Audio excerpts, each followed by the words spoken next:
ഞാനുണ്ടെങ്കിൽ സെൻസസിന് വന്നതാണ്, 4ാമത്തെ പ്രാവശ്യമാണ് വരുന്നത്. വീട്ടിലൊരാളും ഇല്ല. നമ്പറെങ്കിലും ഒന്ന് കിട്ടിയാൽ എനിക്ക് ബാക്കി ഡീറ്റെയിൽസ് കൊടുക്കരുത്. ദയവ് ചെയ്തിട്ട് എന്റെ നമ്പറിലൊന്ന് അടിക്കത്തുള്ളൂ.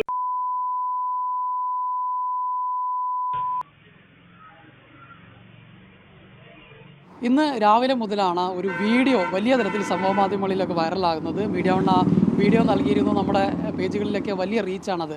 അത് ഒന്നുമില്ല, ഒരു സെൻസസ് എടുക്കാനെത്തിയ ഒരു അധ്യാപകൻ പല തവണ ആ വീട്ടിൽ പോയിട്ടും ആളില്ലാത്തതിനെ തുടർന്ന് ആ വീട്ടിലെ CCTV നോക്കി താനിവിടെ എത്തിയിട്ടുണ്ടെന്നും ദയവായി എൻ്റെ നമ്പർ നോട്ട് ചെയ്ത് അതിലേക്ക് വിളിക്കണമെന്നും ആവശ്യപ്പെടുന്നതായിട്ടുള്ള ഒരു വീഡിയോ ആണ്.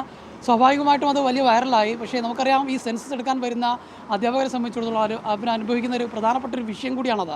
പല വീടുകളിൽ ആളില്ല, പലതവണ പോകേണ്ടി വരുന്ന ഒരു സാഹചര്യമൊക്കെ ഉള്ളത്. അത് മലപ്പുറം AR നഗർ പഞ്ചായത്തിലെ ഇരുമ്പുചോല AUP സ്കൂളിലെ അധ്യാപകനായിട്ടുള്ള മുനീർ മാഷായിരുന്നു ആ വീഡിയോയിൽ ഉണ്ടായിരുന്നത്. ഇപ്പോൾ മുനീർ മാഷ് തന്നെ നമ്മോടൊപ്പം ചേരുകയാണ്. ആ വീഡിയോ ഇപ്പോൾ വലിയ തരത്തിൽ വൈറലായിക്കൊണ്ടിരിക്കുകയാണ്. ഇത് എന്നാ സംഭവം? മിനിയാന്നായിരുന്നു. ഞാൻ വൈകുന്നേരം 4ാമത്തെ തവണ ആ വീട്ടിലെത്തിയതാണ്. ആദ്യത്തെ 3 തവണ പോയപ്പോഴും വീട് ക്ലോസ്ഡാണ്. അപ്പോൾ പഞ്ചായത്ത് നമ്പർ, വീട്ടു നമ്പർ മാത്രം കിട്ടിയാൽ നമുക്ക് ഡാറ്റ കളക്ഷൻ ആരംഭിക്കാം, ആദ്യത്തെ ഘട്ടം പൂർത്തിയാക്കാം. പക്ഷേ നമ്പർ കിട്ടാതായാലും 3 പ്രാവശ്യം കിട്ടാതായപ്പോൾ തൊട്ടടുത്തുള്ള വീടുകളിലൊക്കെ അന്വേഷിച്ചപ്പോൾ കുറച്ച് പ്രായം ചെന്ന ആളുകളാണ്. അപ്പോൾ പേരെല്ലാം കിട്ടി, പക്ഷേ നമ്പർ കിട്ടാതായപ്പോൾ അപ്പോൾ എനിക്ക് തോന്നിയത് CCTV ഉണ്ടല്ലോ, ടെക്നോളജി ഉപയോഗിക്കുക എന്നുള്ളവർക്ക് ജസ്റ്റ് ഒന്ന് CCTV നോക്കിയിട്ട് ഒന്ന് പറഞ്ഞു പോകുന്നതാണ്.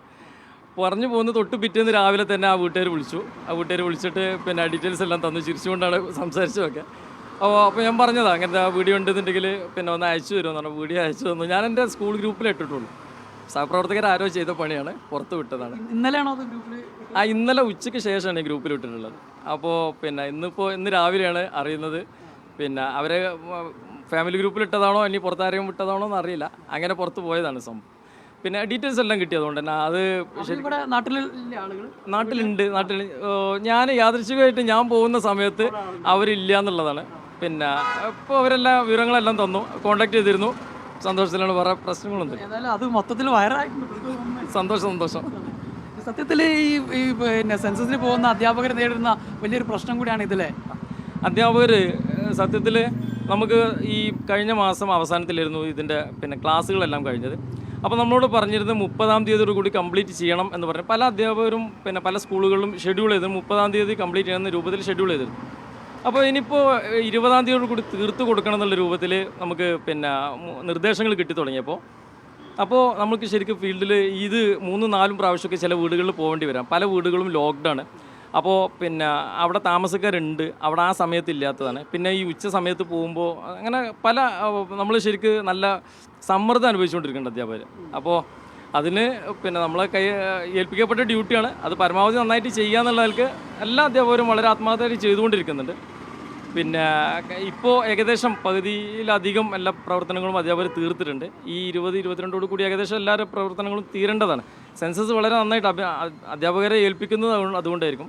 പ്രത്യേകിച്ച് ഈ തുടക്കത്തിൽ 1ാമത്തെ ടേം എന്ന് പറയുന്നത് പ്രത്യേകിച്ച് പ്രൈമറി സ്കൂളുകളിലെ അധ്യാപകരെ സംബന്ധിച്ചിടത്തോളം കുട്ടികളെ അറിഞ്ഞു വരുന്ന സമയമാണ്. ഈ സമയത്ത് സ്കൂളുകളിൽ നിന്ന് വിട്ടു നിൽക്കുക എന്നുള്ളത് വല്ലാത്ത ബുദ്ധിമുട്ടുള്ള. ഈ സെൻസസ് ഇത് സ്കൂളിൻ്റെ പ്രവർത്തനത്തെ ബാധിക്കുന്നുണ്ടോ? സ്കൂളിൻ്റെ പ്രവർത്തനം തീർച്ചയായും ബാധിക്കുന്നുണ്ട്. എന്ന് പറഞ്ഞാൽ നമ്മൾ ഒഴിവുള്ള ദിവസങ്ങളിൽ പോയിട്ട് സെൻസസ് എടുക്കാനാണ് പറയുന്നത്. പ്രത്യേകിച്ച് നമ്മൾ ഈ ലോക്കൽ ഏരിയയിലുള്ള പ്രശ്നങ്ങൾ ഞായറാഴ്ച ദിവസങ്ങളിൽ ഒരു വീട്ടിലും ആളില്ല. അപ്പോൾ ഞായറാഴ്ച നമുക്ക് സെൻസസ് എടുക്കാൻ പറ്റാത്തൊരു സിറ്റുവേഷനാണ്. ഈ ശനിയാഴ്ചകളാണ് പിന്നെയും കിട്ടുക. ഇപ്പോൾ ഈ ജൂലൈ 1-നാണല്ലോ നമ്മൾ സ്റ്റാർട്ട് ചെയ്തത്. ഏകദേശം കിറ്റെല്ലാം കിട്ടി നമ്മൾ സ്റ്റാർട്ട് ചെയ്തപ്പോൾ ജൂലൈ 4-5 ഒക്കെ ആയിട്ടുണ്ട്. അപ്പോൾ അതിന് ശേഷം 2-3 ശനിയാഴ്ചകൾ മാത്രമേ കിട്ടിയിട്ടുള്ളൂ. അപ്പോൾ പ്രവർത്തനങ്ങൾ പൂർത്തിയാക്കാൻ പറ്റാത്തൊരു ബുദ്ധിമുട്ട് സ്വാഭാവികമായിട്ടുണ്ട്. അപ്പോൾ ഇങ്ങനത്തെ ഒരു 2-3 പ്രാവശ്യം ചെല്ലുമ്പോൾ നമുക്ക് ആ ടെൻഷനും എല്ലാം ഉണ്ട്. എനിക്ക് തോന്നുന്നു ആ വീഡിയോയിൽ എൻ്റെ ഒരു പ്രഷറും കൂടി ശരിക്കും കാണാം. എങ്ങനെ ഒന്ന് തരുമോ എന്നുള്ളൊരു ചോദ്യമാണ് ചോദിക്കുന്നത്. ഓക്കെ, അല്ലെങ്കിൽ സ്കൂളുകളിൽ നിന്ന് ഇപ്പോൾ ഒരു സ്കൂളിൽ തന്നെ ഒന്നിൽ കൂടുതൽ അധ്യാപകർ? എൻ്റെ സ്കൂളിൽ 18 അധ്യാപകരുണ്ട്. അപ്പോൾ ഇത് സ്കൂളിൻ്റെ പ്രവർത്തനത്തെ അല്ലെങ്കിൽ ബാധിക്കുന്നില്ല? തീർച്ചയായും ബാധിക്കും. എന്ന് പറഞ്ഞാൽ എൻ്റെ സ്കൂളിലെ മാത്രം ഉദാഹരണം എടുത്താൽ 1-ാം ക്ലാസ്സിൽ 5 ഡിവിഷനുള്ളത്. അതിൽ 4 അധ്യാപകർക്കും ഈ ഡ്യൂട്ടി ഉണ്ട്. അപ്പോൾ നമ്മൾ പ്രത്യേകം മീറ്റിംഗ് കൂടിയിട്ട് ആദ്യത്തെ എന്ന് വെച്ചാൽ ഓരോ സമയം അല്ല, മുഴുവൻ ക്ലാസ്സുകളിൽ ആളില്ലാത്ത രൂപത്തിൽ വരരുത് എന്നുള്ള രൂപത്തിൽ നമ്മൾ ഷെഡ്യൂൾ ചെയ്തിരുന്നു. അതൊക്കെ ഇപ്പോൾ തെറ്റിച്ചു. 20-ാം തീയതിയോട് കൂടി പൂർത്തിയാക്കണം എന്ന് പറഞ്ഞപ്പോൾ അതെല്ലാം തെറ്റിച്ചു. ഇപ്പോൾ ഇത് മാത്രം മതി. ഒരു ഒന്നാം ക്ലാസ്സിലെ കുട്ടികൾക്ക് 5 ഡിവിഷനിൽ 4 ഡിവിഷനിലും ആളില്ലാത്തൊരു സന്ദർഭം ഇപ്പോൾ നടന്നുകൊണ്ടിരിക്കുകയാണ്. അതൊരു വലിയ ബുദ്ധിമുട്ടാണ്. പകുതിയിലധികം അധ്യാപകരും ഞങ്ങൾ സ്കൂളിൽ ഏകദേശം 50ഓളം അധ്യാപകരുണ്ട്. അതിൽ 18 പേർക്ക് ഡ്യൂട്ടി ഉണ്ട്. ബാക്കിയുള്ളവർ പിന്നെ അതും ആ സമയം കൂടി മറ്റുള്ള ഒഴിഞ്ഞു കിടക്കുന്ന ക്ലാസ്സുകൾ മറ്റുള്ള അധ്യാപകരാണ് മാനേജ് ചെയ്തുകൊണ്ട് പോകുന്നത്. പക്ഷെ എന്നാലും പിന്നെ തീർക്കേണ്ട പോർഷൻസ് അതാത് അധ്യാപകരെ തീർക്കണമല്ലോ. ഇതും കൂടെ ഒരു ആണ്. ഓഗസ്റ്റ് 13 ഫസ്റ്റ് ടൈം എക്സാം തുടങ്ങുന്നത്. അപ്പോൾ അതിൻ്റെ ഇടയ്ക്കുള്ള നല്ല വർക്കിംഗ് ഡേയ്സ് ആണ്. എന്ന് പറഞ്ഞാൽ അധ്യാപകരെ സംബന്ധിച്ചിടത്തോളം ഫസ്റ്റ് ടേം എന്ന് പറഞ്ഞാൽ സെക്കൻഡ് ടേം മുതൽ മേളകളുടെ തിരക്ക് തുടങ്ങുകയാണ്. ഫസ്റ്റ് ടേമിൽ ഇങ്ങനത്തെ എന്നാൽ കുട്ടികളെ അറിയുന്ന കുട്ടികളോട് കൂടെ നിൽക്കാൻ പറ്റിയ നല്ലൊരു ടേമാണ്. ഈ സമയത്ത് അധ്യാപകർ തന്നെ ആരും ലീവ് എടുക്കാത്ത രൂപത്തിൽ സ്കൂളുകളിൽ ഉണ്ടാവുന്ന സമയമാണ്. ആ സമയത്ത് ഇങ്ങനത്തെ ഡ്യൂട്ടി വരുമ്പോഴൊരു ബുദ്ധിമുട്ട് സ്വാഭാവികമായിട്ടുണ്ട്. അതിപ്പോൾ ഗവൺമെൻറ്റിൻ്റെ പിന്നെ പരിപാടികളിൽ പെട്ടെന്നാണ് നമ്മൾ സഹകരിച്ചാൽ പറ്റൂ. എല്ലാവരും നന്നായിട്ട് സഹകരിക്കുന്നുണ്ട്. എല്ലാവരും അധ്യാപകരും ഒരേ വീട്ടിൽ തന്നെ 2-3 വട്ടമൊക്കെ പോകേണ്ടി വരുമല്ലോ. അപ്പോൾ ഈ പറഞ്ഞ സമയത്തിന് നമുക്ക് അതാണ്. ഇപ്പം ഞാനിപ്പോൾ ഈ പറഞ്ഞ വീട്ടിൽ 4 പ്രാവശ്യം പോയി. പിന്നെ എന്നാലും പിന്നെ ഒരു കുറഞ്ഞ ഏരിയ ഉള്ളൂ. അത് ഒരു വീട്ടിൽ നിർബന്ധമായിട്ട് 2 തവണ നിർബന്ധമായിട്ടും പോകേണ്ടി വരും. അപ്പോൾ നമ്പറിങ്ങിന് തന്നെ 2 പ്രാവശ്യം പോകേണ്ടി വരും. എന്നാലും തീരുന്നുണ്ട്, പ്രശ്നമൊന്നുമില്ല. ഏകദേശം എൻ്റെ വർക്കുകൾ പകുതിയിലധികം തീർന്നു. ഏതായാലും തന്നെയാണ് ഈ ഒരു വൈറൽ വീഡിയോ എന്നതിനപ്പുറത്തേക്ക് ഈ സെൻസസിന് പോകുന്ന അധ്യാപകർ അനുഭവിക്കുന്ന ഒരു പ്രധാന വെല്ലുവിളിയും പ്രശ്നവും കൂടിയാണ് അതിനകത്ത് അഡ്രസ്സ് ചെയ്യുന്നത്. കാരണം ഒരു വീട്ടിൽ 4 തവണ പോകേണ്ട സാഹചര്യം വരുന്നു.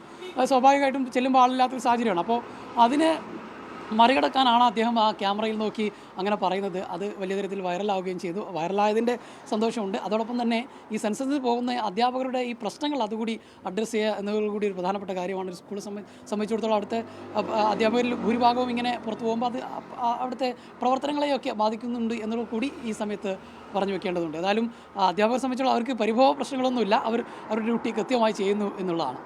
ജംഷീർ കൊടിഞ്ഞി, മീഡിയ 1, മലപ്പുറം.